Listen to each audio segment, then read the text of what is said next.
नवनिर्वाचित राज्यसभा खासदार ज्योती वाघमारे यांनी श्री साईबाबाच्या समाधीचे दर्शन घेतले।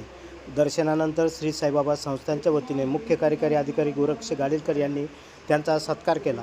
नुकतीच राज्यसभेवर आपली निवड झाली व लगेचच आपण साईबाबाचा आशीर्वाद घेण्यासाठी शिर्डीला आलो असल्याचे खासदार ज्योती वाघमारे यांनी सांगितले आहे।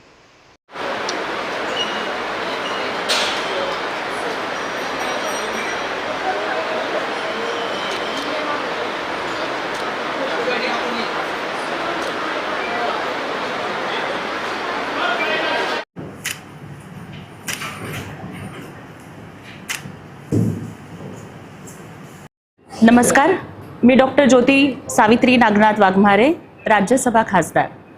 कालच देशाच्या सर्वोच्च सभागृहामध्ये मी खासदारकीची शपथ घेतली।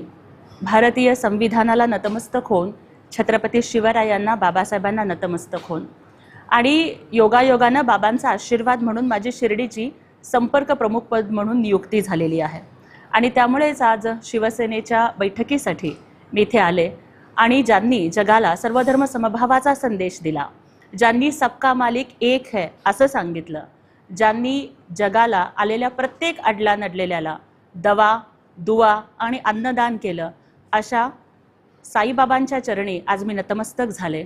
जाको राखे साईया मार सके ना कोय असं म्हणतात।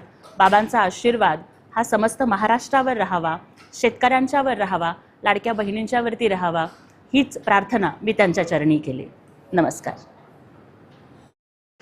प्रवरा न्यूजसाठी प्रतिनिधी पत्रकार राजेंद्र गडकरी, शिर्डी परिसर।